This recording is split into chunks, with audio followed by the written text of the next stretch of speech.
All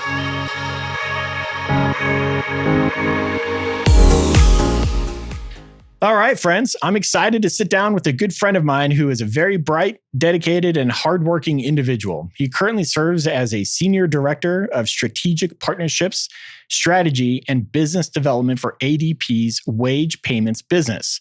He has a Bachelor of Engineering degree from Vanderbilt University and an MBA from the University of Illinois. He resides with his family in the Phoenix area, and in his spare time can generally be found on a lake, a mountain, a bike, a golf course, or most likely the sidelines of one of his kids' soccer games, along with me. Darn right. So without further delay, let's welcome Mark Lockwood to the show. Welcome, sir. Thanks, Trent. Thanks for having me. I was looking for somebody else in the room when you said bright, but I'm excited to be here and talk a little stuff. Yeah, I think it's going to be fun. It's going to be good. So let's start off with what you do as a strategic partnership strategy and business development senior director for ADP. That's a mouthful, by the way. You know what that means, right? They just kept giving me more work. Every time that somebody would leave, would just get me more work. And then you just take on more aspects of your title. Like, all right, now I'm over strategy. Now I'm over business development. Right. And some of that actually means something. But let me talk about a bit about what we do. So at ADP, if you've worked at more than one or two companies, I've probably paid you at some point. ADP pays 1 in 3 or 4 Americans, every Friday. So we're one of the largest companies in the world, largest payroll companies in the world. Within that group, if you look at the spectrum of people and who gets paid, 3/4 of the country has a bank account. So when you get paid or I get paid, it gets deposited into your bank account. Yeah. There's a big group of people that either don't want a bank account, don't trust a bank, don't have a bank, the unbanked and underserved in this country. And it's a bigger group than you think. And it's not necessarily what people directly go to when they think about that is people that are destitute or poor or anything else. It's just people that don't want that service. So for me, my family is farmers. There are a lot of farmers in this country that just don't want to deal with banks. Right. They do for their business side, but on their personal side, they don't. In the old days, now they're fine. So when we pay someone that doesn't have a bank account, we actually have to take care of not only paying them, but also the banking services part of that too. And so that's what I do. And that's what wage payments is talking about how we can not only provide payment in the typical way, but also basically the banking services. So my products are called Wisely. And Wisely is a set of debit card and banking features with an app that allows you to not have to go sign up with Bank of America, Chase, or anybody else, but be able to be paid onto that card and get all the benefits that I get from my Bank of America app within that. So in that role, I get to partner with networks like Visa and MasterCard. I get to partner with banks that we work with. Those are my clients as well as my partners. I work with third-party providers like Blackhawk and Dosh, all these different groups to try and bring this together to have that total banking experience. And that's what I do for partnerships. Business development, it's business development, help sales, help with all the other pieces as well. But we're trying to create the best possible banking experience for those people that may not want a traditional banking experience. So that's what we do. Interesting. Yeah. How much of that is strategy? A lot more than I thought. Yeah. Going in, it was in the beginning. It was like, okay, get somebody a debit card, right, and then pay them. But now you have people that you have your clients. You want the best possible scenario for their clients. So I want to be strategic about what we can do, not only to take care of their needs right now, but what we need down the line. Mm-hmm. So my bank, and I'm a USAA client, for instance, and so they've helped me with auto loans. They've helped me with savings accounts. They've helped me with different things. When I needed help with a financial situation, I've been able to go to my banks or to go to other things. If you don't have a bank account, you have nowhere to go. And cash society, right? That's right. And so, I hate to say this like this, but I grew up in the mean streets of Cherokee Country Club in Atlanta, Georgia. It was tough. Yeah. Not at all. But if I knew what a 401k was when I was a freshman or sophomore in high school, and I knew what a 529 was before I ever thought of having kids. And so that type of literacy and education has helped me to be well prepared for life. And I think that the financial divide of the people that I work with is the gap between the knowledge of information of different things like that, combined with savings and different pieces as well. So it's a long way of saying my goal as I go through this is I don't just want to get people paid. I want them to have all the assets and resources available to them that I had available to me coming from the traditional banking background and banking system growing up where I did. Right. So a lot of the strategy goes around how do we make that happen? Yeah. Okay. So if you've been paycheck to paycheck at some point in your life, right? Of course. Everybody. I think everyone has. Right? I mean, especially when you're a kid, right? Or in college. 100%. When I was 23 years old, living in San Francisco, I can assure you I was not making enough money to cover the rather lavish lifestyle I was trying to live. But everybody's gone that way where they've been paycheck to paycheck. You can't tell somebody in a harder scenario than that, that's living paycheck to paycheck to make ends meet, to spend less to save. You can't get blood from the stone. And the traditional method forever has been, all right, tell them to spend less. So what we're doing, to your point about strategy, is that we've gotten on board with groups like Blackhawk, and we don't need to get into all these, but rewards partners, and offer cashback rewards like you would see in a traditional bank account. Mm-hmm. When we do that, we put that money into a savings envelope for these people. They can move it directly to their traditional spending account, but it starts in savings. It's found money. It just comes. One day they have this great partner, Dosh, really cool company that's up and coming out of Austin, Texas. And it's basically, you don't even, a lot of times you don't sign up. You just go get the app. It's amazing. One day you'll be like, oh, you have $13 of cashback rewards you don't even know about because you got the money back. So we want this to come back. So the strategy here is, okay, so found money is easier to save. I can save the $5 that I didn't know I had. And then we start building savings around that. And we're moving then to, okay, so how can we do integrated bill pay that would be very similar to a Bank of America account? Now, how can we do integrated bill pay that would be better than a USAA account? How can we do, anything from there? As soon as we get savings and we get bill pay and we get traditional things, as soon as we start moving that up, then what's off limits? Let's go 401k. Let's go 529. Let's go to these people that have never been targeted for true financial freedom, which is saving for their retirement, and give that to them. Yeah. And I think so. In that way, I think that strategy is what we're trying to develop at ADP and what we're trying to do with Wisely. Well, it sounds amazing. I mean, I think you could benefit a lot of people. You could really impact them positively. One of the thoughts I had when you were talking about that and explaining it is like, why not just create a bank out of ADP and have a savings account at various levels where your paycheck automatically goes into this account. And if you have and maintain a certain level of balance, then you get access to our premium accounts, which you can then offer, 0.6% on savings and maybe 1.3% on. Why not just convert it into a bank/transaction provider that then tells the user, hey, we're saving you money. This is a savings account. Yep. This is 100% why I'm on your podcast, nobody else, because you're just the thinker I love. Nice. But no, 100%. So here's the deal. When I compete with other cards, I'm not competing. My ADP's competition is payroll providers, groups like Ultimate Software, different things that are coming up. A lot of cool stuff going on in that arena. Right. When I'm competing against companies like First Data's Money Network and Green Dot's Rapid and different types of pay card providers, people that have offered this.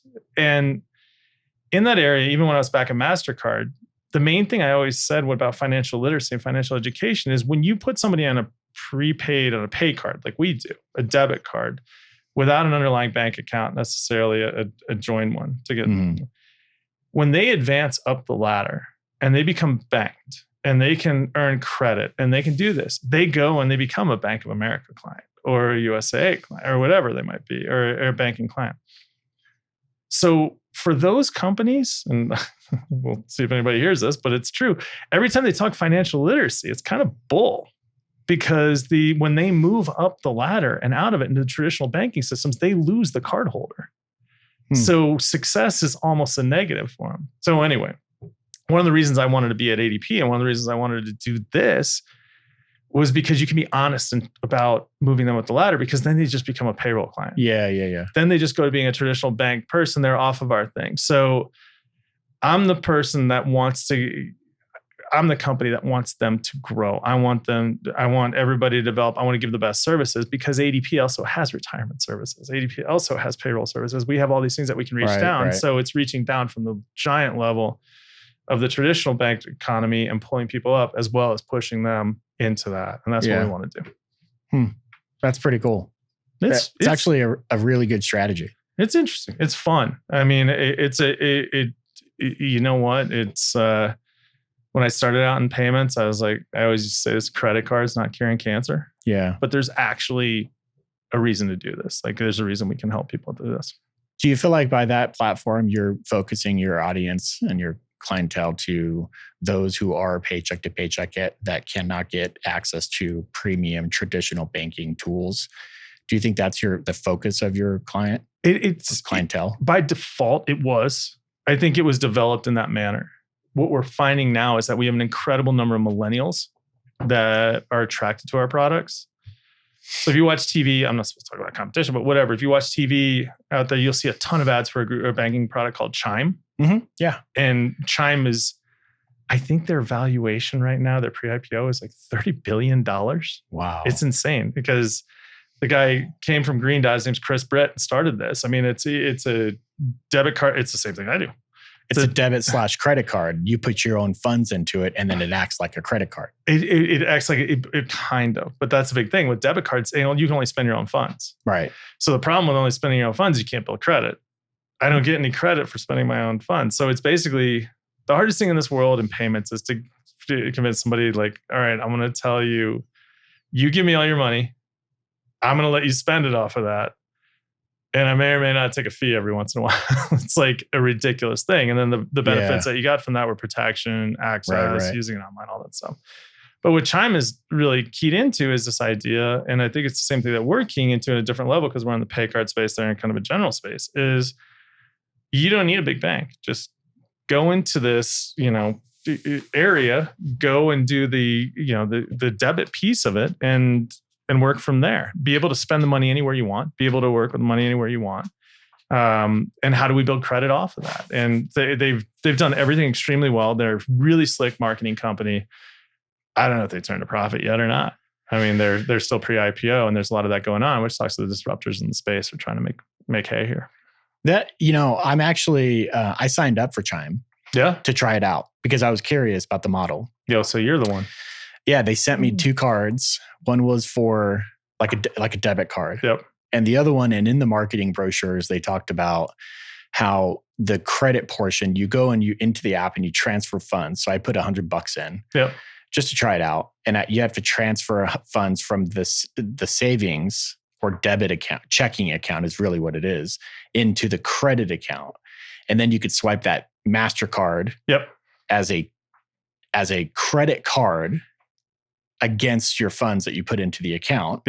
And then they report positive numbers to the bureaus, apparently. So that is their secured credit card. That is a credit building application. Here's where I go off the rails and I get pissed off. Did I poke the bear? No, it's not, because in the thing about secured credit cards, if I came to you one day and I was like, hey, here's the deal, bud.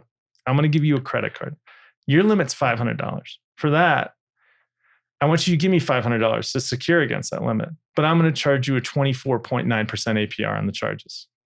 How'd you feel about that deal? Seem pretty good? It's the worst deal in the world. And so these credit building companies have been building us this idea of secured credit cards for years. And they've been charging APRs to people to spend their own money, essentially, because they do this. And the reason is because you have to do a credit transaction to build credit. To get your car loan or anything. That's freaking robbery. Right. And so I see the disservice in that. So what Chime does is they gave you one, is they do a 0%. So at least they take the percentage out of it, but it's still a secured credit card. You have to move the money over to back your own payments, and then you can build your credit on that. But you got one. there's a wait list. And I don't know that I don't know what the wait list does. Oh, really? Yeah. Oh, yeah. Yeah, mine was about a month and a half ago. If you go on the thing and you say you can sign up for the wait list for that secured credit card, now you have great credit, I'm sure, and a successful lifestyle. But if I'm the person that needs it, interesting. So the things that are moving around in the space that are interesting. So if you've seen, I think there's John Cena is currently throwing purple cows through windows and some commercial for Boost, which helps you with your credit scoring. Yeah. With Experian, I think that's one that they're trying to do. I think the thing is, I pay these bills anyway. I'm getting credit for them. Right. That's one. We're seeing some other people move in the space as far as people. It used to be faux credit scoring, where they'd kind of give you a fake number, and then you'd be able to go and get a secure card and everything. I think it was just a whole path. But we're seeing more and more now where people are, where the big, the Equifaxes and Experian, all the groups, the three major ones are starting to give people, look at ways to give people credit for doing their own stuff. Interesting. I think we talked about some of the competition and some of the shifts in the market and the space that are happening with disruptors. But what overall like fintech disruptors are you seeing that are impacting like ADP's business model? Yeah, no, I think for ADP, the big one that you see is earned wage access right now.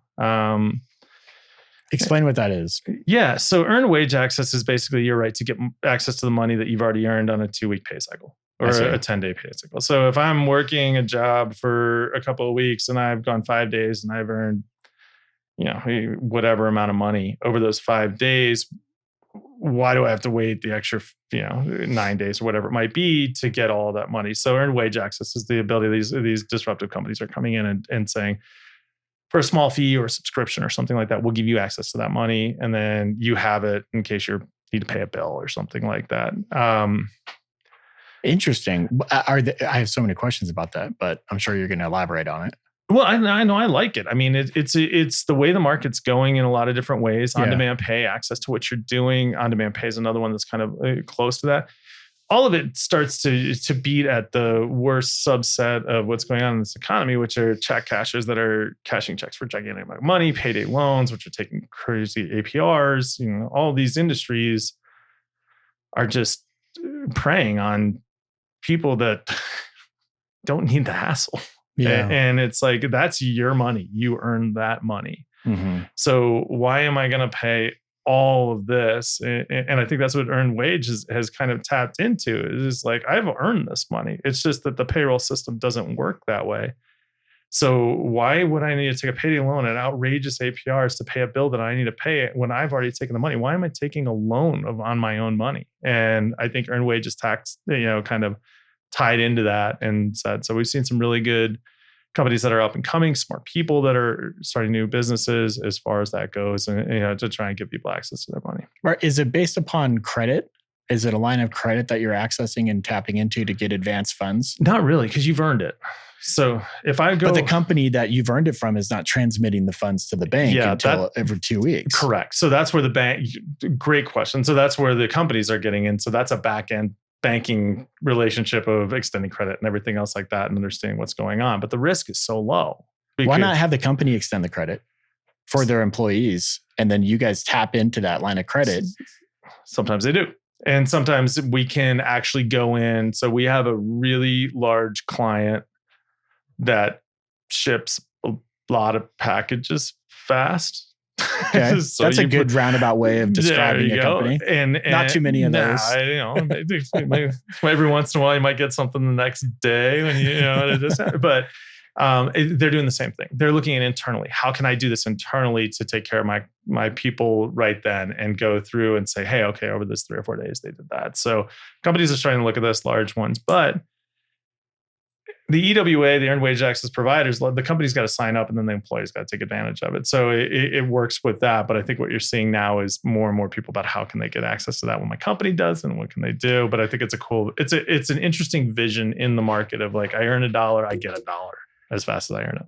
You know what's funny about that is, what's going to happen, right? All the debtors out there and credit issuers are going to go, wait a minute, why are we billing them once a month?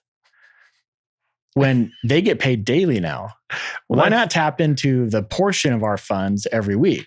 They love their float. Why would they why would they do that? They want 30 days of float. Then they're going to reevaluate on the line of credits, they're going to reevaluate the grace period, Right. because that's got to be disrupted because of this new technology paying people on a daily or macro or even hourly basis. 100%.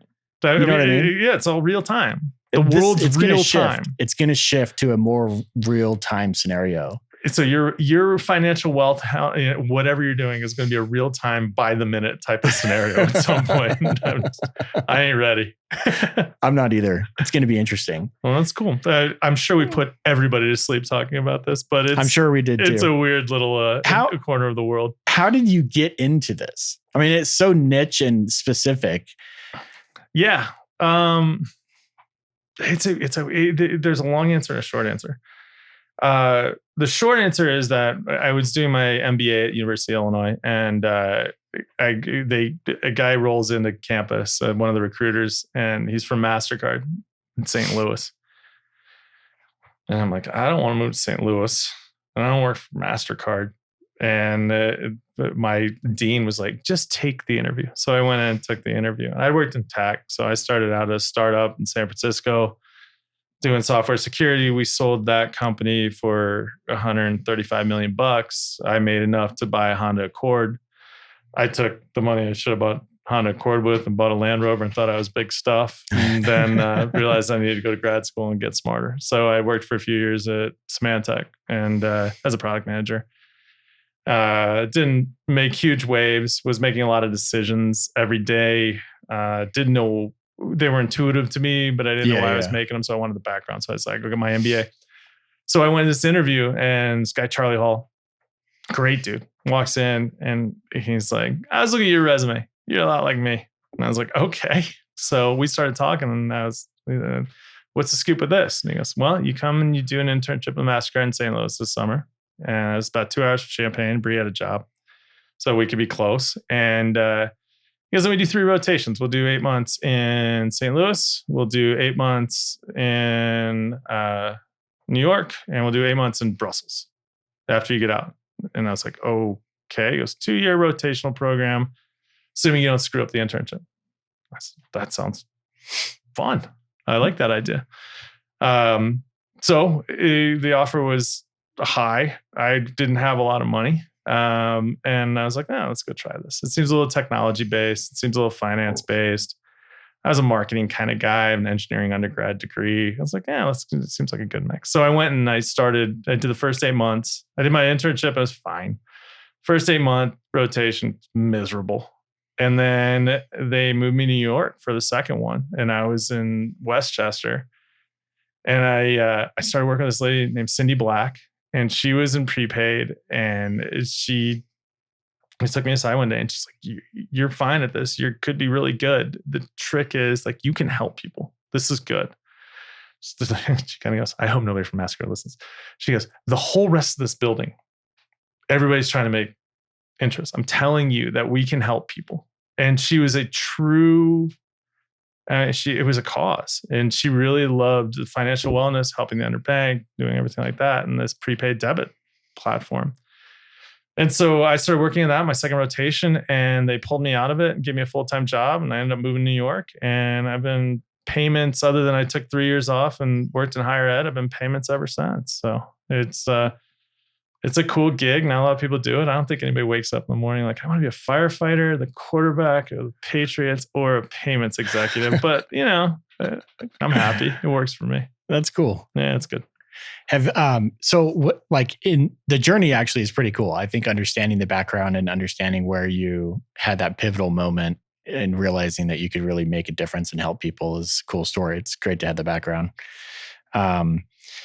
So what's your thoughts on cryptocurrencies, and how is that having an impact in the payment space? Well, I won't get into the whole what's it valued at and all that part of it. I mean, that's the other side of it. But I will say this, from a payments perspective, whether it be things that you use now, like, I mean, you have EMV chip on your debit card now. I'm pretty sure most people do, right? So we're tapping, swiping, inserting, what we're doing, all those different things. Anytime we change the way that we pay, there are two sides of it. I can give you a tap and go debit card all day long. But if there's no terminal, you can't use it. And forever with the EMV chips in the US, it wasn't in Europe. They made a quick switch. But in the US, with the EMV chips, we could put all the EMV chips we wanted on debit cards at an additional cost, but nobody would accept them that way. So you're swiping anyway. You didn't get any of the benefit of anti-fraud. So now it's the tap and go, right? Like I love tapping and going. I thought it was the dumbest thing in the world. Everybody's like, "Oh, you tap and go." I'm like, who cares? It's a moment of my life. But now I'm like, this is sweet. Boop, I'm out. And what's changed it has been how it's accepted at the merchant. And so if I go to like stupid things I think about that you don't think about. If I go to Safeway, when I tap and go, they don't ask me for a PIN, even though it's a debit card. They don't do anything. The POS system buzzes through. I am out of there. Bink, gone. I'm not worried about anything. And okay, that's 3.4 seconds, but we're running kids to soccer. We're doing everything else. If I can take one less thing in my life, it's great. Right. So there's something to it. So what happened was that the merchant made the acceptance experience better. And I think with crypto, what we're starting to see now, Visa struck a deal last week to start basically converting, fiat to US dollars, all the different things on within Visa, within their settlement system. And now I think that's one of the first times where you start talking about, okay, can crypto be spent quickly? Those transactions, that conversion are really expensive. And what Visa's new deal is doing is combining a lot. I don't understand fully, so your listeners can ping me on social media and tell me where I'm wrong here. But it's combining a lot of these. Right. So it's making it a lot more feasible, economical as they go through. And I think that's where we'll start to see general spend and a little bit more as far as it being more recognized. Because I don't think any currency is really good until you can spend it. I mean, they have apps out there where now you can actually transfer funds instantly, crypto funds. Yep. You could technically have the ability to accept cryptos at a storefront if you have that app. Yep. Just for the store. Create a store account. You use the app. Someone transmits the Bitcoin or whatever currency 100%. it is. That really circumvents so much. And why not extrapolate on that more and build like a better way to do that so that, in the future, because I know they have like cards you can spend tied to your crypto account. Sure. I've seen those too. Yep. So they already have the ability for you to go and grab a piece of plastic that's tied to your crypto money and pay. Yep. But I wonder if there's a way to incorporate payroll into this whole process. Yeah. So the payment and the payroll are two different things, right? I can get you anything in your back-end bank account. I can do all this. I'm sure Bryson DeChambeau is minutes from being asked to be paid in Bitcoin for his PGA Tour wins. I mean, we see these as like the front-running people that are the early adopters. Right. To me, I always look at it. I'm going to say this wrong. I'm going to piss off. Like, you know what I mean, though, right? I do, but why not let the employee decide? Like, hey, I want it paid in Bitcoin. 100%. I mean, you could 100%. You could sit there and go through that route, but our driven nature is also okay. How do you spend that again? So, how is the bank, using that? So we're gonna follow. God, I hope my boss didn't listen to this. We're gonna follow what the banks do, and the banks are gonna follow what the merchants do. When you talk about that whole payment infrastructure, right? Because if you can't spend easily and quickly, you do that. And then you get into the other things and you don't think about in this thing. All right, look, I have a convoluted and different way, not convoluted, but a different way of paying. Now I got to train, I'm Walmart. I got to train X number of tellers, cashiers, my service center, money things. Like it's just anytime there's something disruptive, it's hard to have that whole breakdown. So if we took that long to get an EMV chip, which vastly reduces an incredible amount of fraud because you take away all the swipe problems and everything else, because the merchants weren't doing the acceptance side, I just worry about the crypto side. And I think it may move fast. And that's where I think the inherent value of Visa and MasterCard goes back 50 years when they set up a bunch of restaurants together to agree to take their cards and merchants and different things. That's what their value is. So it's creating that network and that circle that we can all agree on how to pay. And I think that with having Visa on board, it's going to move things significantly faster because MasterCard will follow quickly. Visa's more technological, MasterCard's more financial based. And then Discover, and then Amex. And then Discover, Amex is kind of their own thing, you know. Right. I mean, Amex is the best. You know, their customer service is the best. They have a premium product that is designed for that. Visa's technology, MasterCard's finance, and Discover is access. And so, you know, Discover is everybody's first credit card was a Discover card. I'm convinced. But as you go through, you start to see the networks do it. That operationalizes everything. So from a payment side, I think that's where it lies. Interesting. Well, the world's changing quickly, and cryptos are here to stay, I think. There's too much value in it at this point to ignore it. It's insane. I just kick myself every day for not putting everything I could when it was back down to 4,000. You know, you win some, you lose some. Yeah, that's a pretty big loss, though. Me too. I don't got it. Cool, man. So, you know, what does your day-to-day look like? Meetings.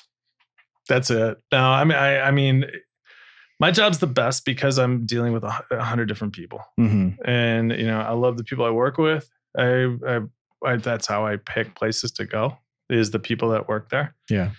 And then I love partners. You know, all these different partners I work with, it's fantastic. You know, so we're problem solving a million different things. And, you know, so my bank has an issue and it's complex. And all right, let's work on that for now. And then, you know, Visa wants to do something. Let's work on that for now. MasterCard wants to do something. So it's the only remnant of my insane Excel skills and problem solving, the only remnants of engineering school I have.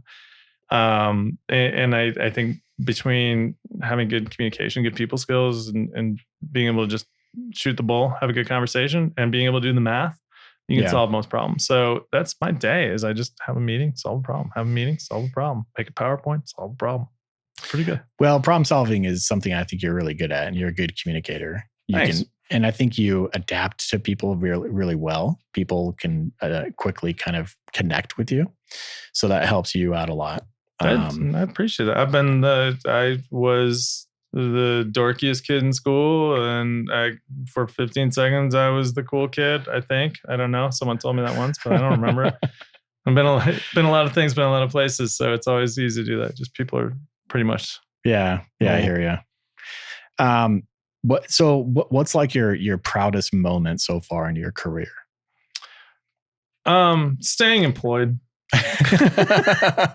Isn't that everyone's proudest moment? I mean, you know, I don't know. I mean, my career, I guess this gets to the core of what the fun stuff we talk about. But like, at the end of the day, when I stack rank the things that I go through in it, or where I value the different pieces, my career is on the bottom. I mean, it's like, you know, family, friends, everybody's happy, 50 tons of dirt, and then my career.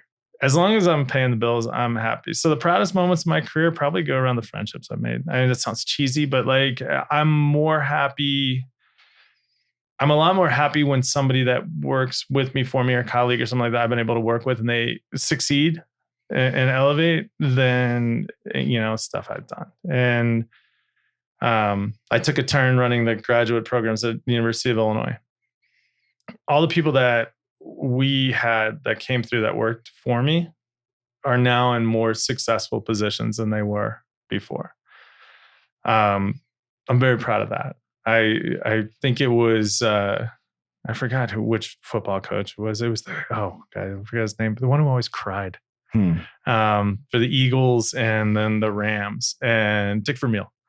And Dick Vermeil always said that his goal as a manager or leader was to be the dumbest person in the room. And, you know, just hire people around you that are smarter and everything like that. And those are my proud moments, are when, you know, I see somebody that used to work for me getting an award or being on a podcast or doing something cool. Right. That stuff gets me going. That's awesome. Yeah, I like it. So what overall, let me rephrase that. Who has had the biggest impact on your career? No, that's easy. So that's my family. Yeah. Yeah. How so?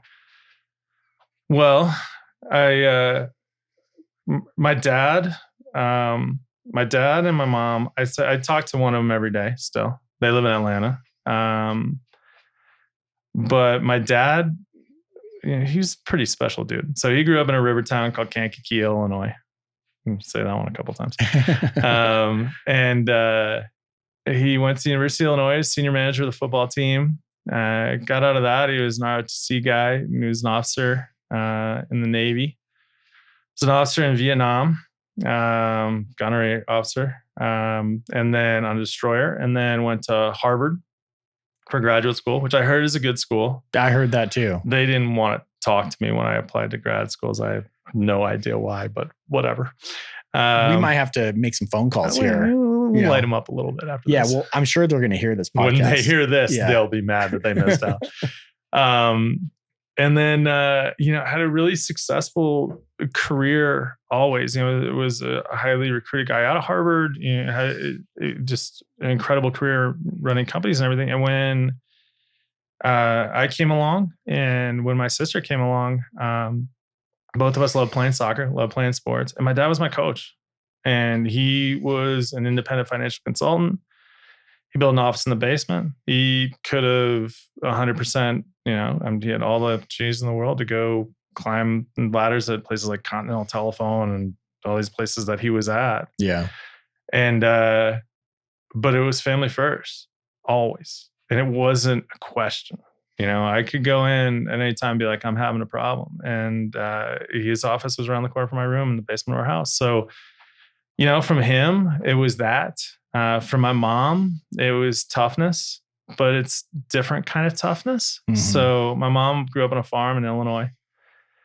One of those stories where, where we have for dinner, lamb. By the way, it's Dolly, your pet type of scenarios growing up in a farm family. The cute little lamb you were petting yesterday. Yeah, 100%. So my favorite soccer story is about, it's about 9 or 10 and, Cade and Ryan are getting to the point where they're just growing out of this phase. But it was, Lance went down with an ankle injury and his mom carried him off the field, and Stevie went down and his mom was sad. And so I went down. I'm going to get some attention too. And my mom, who's tiny and beautiful, walks down the middle of the field. My dad's the coach, mind you. My mom looks at my dad, stay where you are, walks down the field, looks straight at me and goes, get up. Walks back. Nicest human being I've ever known. But that was the last time I was ever hurt. So, grit, toughness, that's from my mom. And then, my sister, my little sister's she's the one who, you got to have her on the podcast. She's a veterinary surgeon.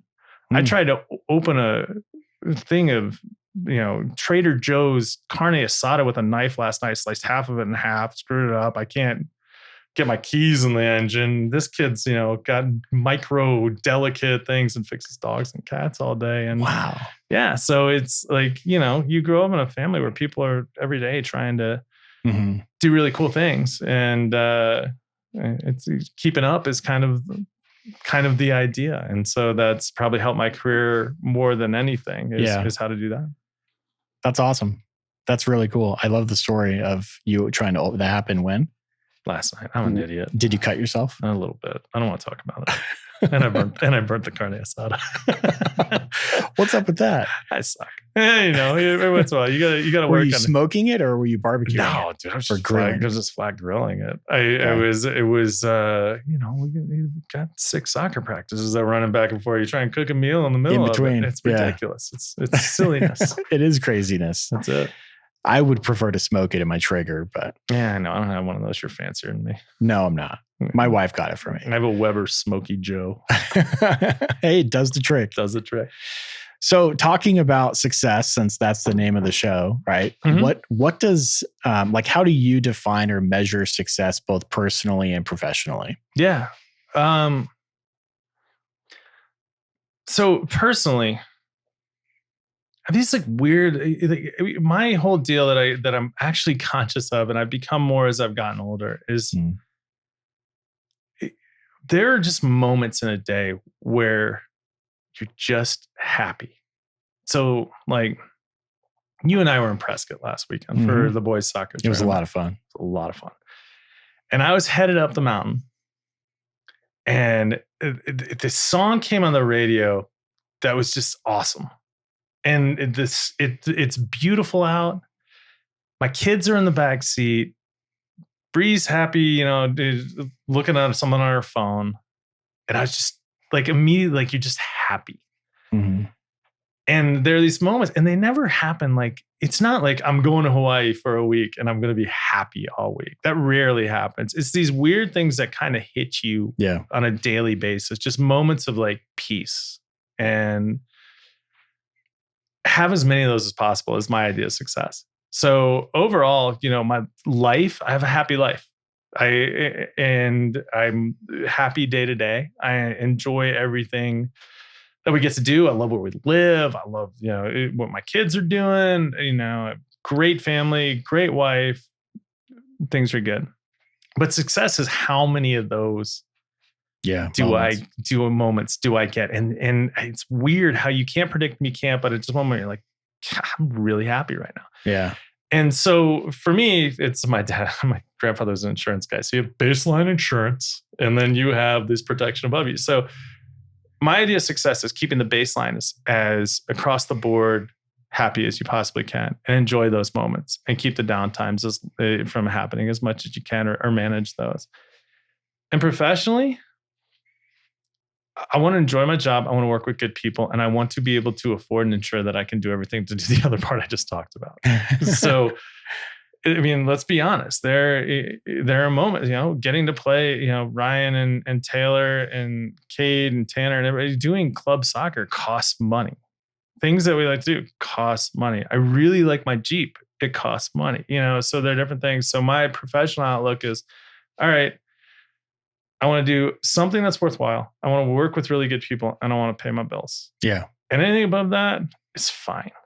But I can assure you that somebody making $2.6 million isn't any happier than I am. I think that's a really good way to define it. Happiness. That's it. And I wish like I could have more moments like that. But I think we create those moments. Like, I don't know how, because I know what you mean, and I can relate, because I've had moments like that where you look back, you're sucking everything in, you're enjoying the moment, and this incredible happiness feeling comes over you. Like, you realize I'm in the moment and things are working really well. Yeah. I don't know how to recreate that. You can't. That's the thing about it. And that's what getting old is like. I mean, every vacation is a manifested, manipulated attempt to recreate that feeling, right? Like, my favorite place on earth, it's gotten fancy now, but it used to be just a spit island. It's called Kiowa Island. It's off the coast of South Carolina. When I was a kid, we started going there. They built a fancy golf course. Now they have the PGA Championship there, and everybody started moving there. It's a different spot now. But it was my happy place. And so forever, I always was like, if I can get to Kiowa, I will be happy. And when I retire, when I live there, I will be nothing but happy. So we go and pack up the kids, and we go to Kiowa Island. And I'm not happy. We need to find a different word, because what we're talking about is that euphoria of that quick moment. So I will be euphoric for that whole week. And you know what I'm doing right before? Oh, God, I forget this. I'm stressed about that. Do we have this? And you get there, and it doesn't happen. You go to Hawaii, you're happier maybe even than you are at home, but you're not getting that quick blip. Yeah. And there's something about that weird, just every once in a moment, it's a reminder from something. I'm not going to go philosophical, but it's a reminder from something bigger than us, right? That you're lucky to be there. Yeah. Yeah. And I think that, so my idea of success is I don't have to manipulate the system. I can't chase that. I can't do that. It's just going to hit me. But if I keep doing the right things, and I keep holding my values dear, and hanging out with people I trust and respect, like you. Thank you. Then it happens more. Yeah. And so that's success for me. I feel like I'm just going to run life the way I think it is. I'm not going to try and force it, and it's going to wash over me. Yeah. And so far it's worked. Yeah. That's pretty cool. We'll see. Well, you got to take it day by day, because you never know what's going to happen. Like, we used to go to Yosemite every year. as like a family reunion. Yeah. And love the place. Have you ever been there? I have Yosemite never Valley? been to Yosemite. I lived around the corner from it. I'm an idiot for not going. I was in You are San an idiot. Francisco for 6 years. I never went to Yosemite. Went Oh, to man. Tahoe all the time. You need to make it because Yosemite Valley is just absolutely pristine and beautiful and It looks incredible. amazing. You could float down the river. You could go swim in the river. You know, they have all kinds of hikes, beautiful scenery around you everywhere you All right, look. we're gonna make it a priority. I like it. Ferns below, like meadows, legit meadows with deer. Yeah. Bear come roaming around. You could see bear just kind of chilling off in the distance. They don't attack. Don't tell Ryan. It's his favorite animal in the world. He'll be like, we're going tomorrow. And so we do it every year, but then COVID hit. Yeah. And so we couldn't go. We couldn't go last year. Yeah. And it was like devastating. Yeah. And so we had to recreate another moment. And we did. We used that time to recreate, just spend our time in a different vacation spot. But it just wasn't the same, Yeah. No, I'm with you. And so you never know what's going to happen.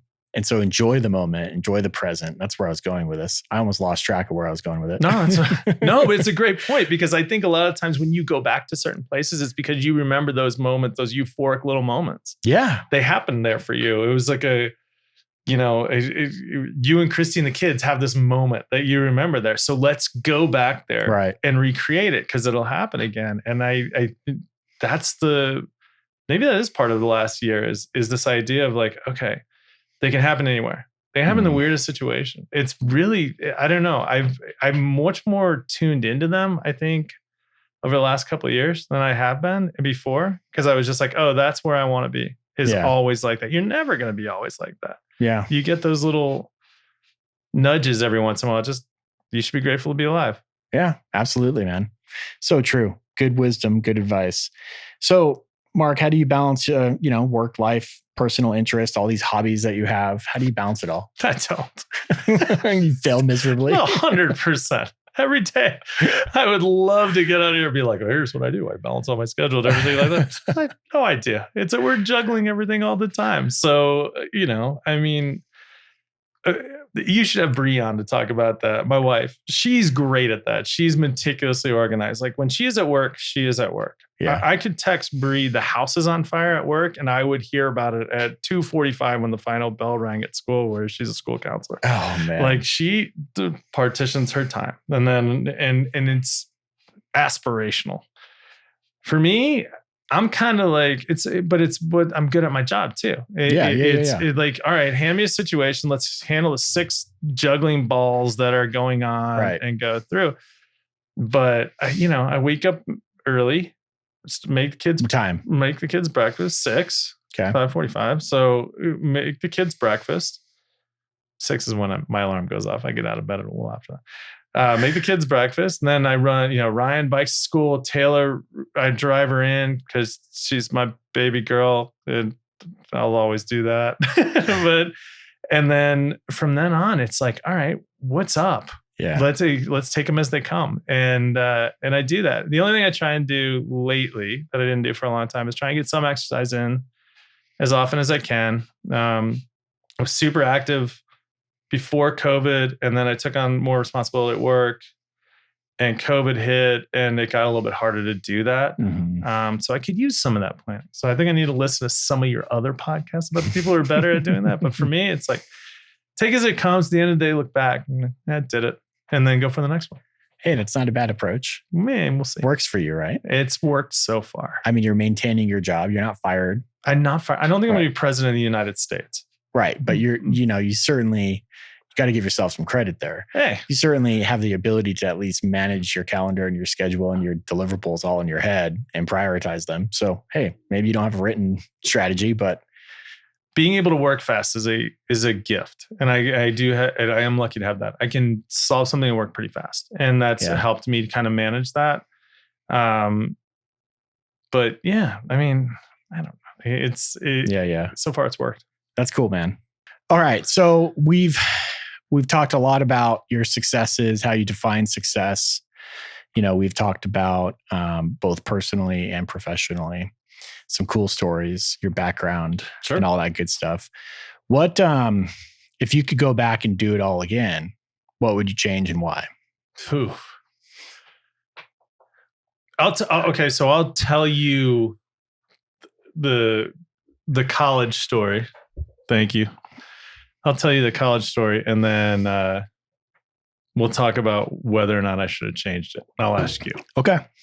So growing up, my dad made a lot of sacrifices. I talk a lot about my dad and my mom. My mom and dad made a lot of sacrifices, and I went to what I like to refer to as a snotty prep school. Okay. I went to a place called Westminster in Atlanta. So my classmates, a little older than me, were like Ed Helms, okay, from The Office and Hangover and stuff like that. Okay. And Brian Baumgartner, who was Kevin on The Office. Interesting. And, I had a couple other ones that were, I'll forget them and whatever. But you were just surrounded by people that were really, they were going places. Yeah. And I was super committed to trying to follow in my father's footsteps of being really successful. And to me, as a high school kid, that meant going to the best college you could go to. So I wanted to go to the University of Illinois. My whole family got to the University of Illinois. Illinois is still my favorite team. Don't want to talk about the NCAA tournament. So I played sports. I never drank a sip of beer until I got out of school. Parties, I was a liability at because I was the head of the discipline council. I had really good friends, but when push came to shove, I was definitely a stressed out goody-two-shoes. I had good grades. I was involved in everything. I was the worst high school quarterback in the history of the state of Georgia, but I swam. I did everything. And I was really committed. It was easy. It wasn't bad. It wasn't stressed out because I really love my family and we were just very beaver cleaver. Okay. So I got into Vanderbilt and I had a Naval ROTC scholarship. So I had a free ride. I had a position to go and be a preferred walk-on the soccer team. I was already paid for and everything else. By the time I left my freshman year, and I was in the engineering school, which I wanted to be an engineer, I was still in the engineering school, but everything else was gone. I didn't play soccer. I didn't want to do ROTC. I was a lot of fun at parties. And it was just 100% that I had gone 18 years of running directly down this path. And then I got a little bit of freedom and I went hog wild. Nice. And yeah, seriously, that's crazy. Maybe. And so the answer is, all right, could you held it together? Could you gone and done your Navy thing and finished that out? Could you gone and played soccer? Could you have kept that path going? Is the one that every once in a while I'm like, what does that future look like?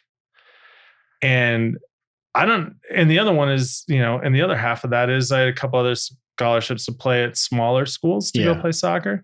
What does that future look like? Right. And that it's amazing because I look back and I'm like, how big a moment was it for me to pick a college? Like that was a weird thing. So anyway, the end of it is I went 2 years at Vanderbilt. I didn't go to a lot of class. I was fine on all my engineering tasks because I could do the tasks, but I didn't want to go to class. I would, whatever. And Vanderbilt politely, and I agreed, asked me to take a year off and do something else. So I went and I worked for the Red Cross and I worked in disaster relief for them. And it changed my life. I'd never been out of the South. I was always a kid. I only to the Midwest to like see my family, but I'd never been out of the South. I thought California was like, I had all the Southern California jokes. I hadn't seen anything. And in that time I worked disasters in California and New York and all over the place for a year off. Fell in love with San Francisco. That's where I went after school, but it changed my whole perspective. Went back and nailed school after that. Was a straight A student and got out of there as I went back, and it set me on my current path. So I've always had this weird choose your own adventure in the past. Like if I could have stayed the course of if I could have been as regimented as some people I know that I'm huge fans of all their life, what would that look like versus what does this look like? And I think the answer is for me, it's easy. I love where I am. Yeah. I don't think we should regret the paths we've been on, the paths we've taken to get to where we are. I think we should embrace it because it's part of our experience, and our experience defines us. I love that. And you can't change that experience. You can't go back and have a different, path that would recreate, Mark Lockwood. I love that. I agree. It just won't. And I think that's sometimes I think we could easily beat ourselves up and shoot ourselves in the head over, proverbially that is, but shoot ourselves in the head over like just missed opportunities. I don't think we should do that. I don't either, because it's toxic. It's toxic. And the other thing is I don't love the opportunities. Yeah. Like I was sitting there and I was like, like every once in a while I was like, all right, if you'd kept busting it, could you have flown a jet? Yeah. And that looks cool when they're doing that. You know how long that lasts? About 4.2 milliseconds. Right. Life is good. Grab it. Yeah. Right where you are. And absolutely. But it's a fine line is the part for me always, because you still have to be accountable for your actions. Right. And you still have to be accountable for, doing things the wrong way. And there were I didn't do things the wrong way, but academically in that period, it was kind of fun to be like, I'm going to skip a class. It's going to be okay. And, it was a very expensive lesson because I had a scholarship and I didn't by the end. But I went through the school, and I remember very distinctly I had a professor, Peter Hoadley, and he told me on my graduation day, he said, for the first 2 years, you pissed me off more than any other human being I've ever met in my entire life. And he goes, for the last 2 years, you made me more proud than just about anybody I've ever met. And he's like, you can't have the sour, or you can't have the sweet if you don't have the sour. Yeah, absolutely. And he gave me a hug. And that's pretty cool. And Hoadley was not a hugger. And, the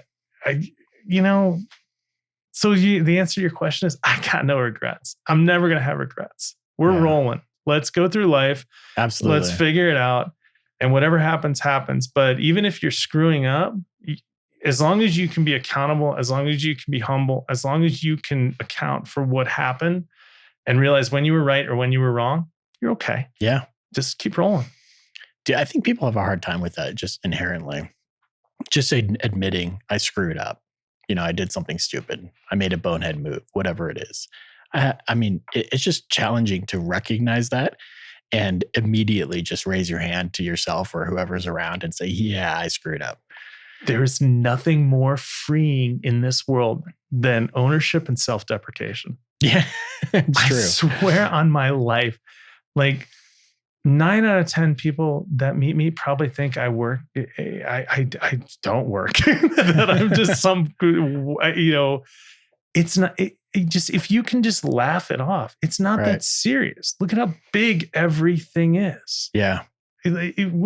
Whatever we're doing is minimal.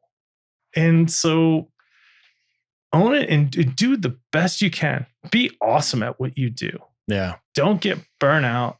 Don't get stressed. Just own what you're doing and realize that as amazing as it may be, that's important to you. Yeah. And that's important, but it doesn't mean anything to the whole universe. Right. You just have to be accountable to you and your family and the people that love you. And that's all that matters. 100%. That is all that matters. Yeah. Nothing else really matters. That's the priority. Well, Mark, thank you for coming on the show.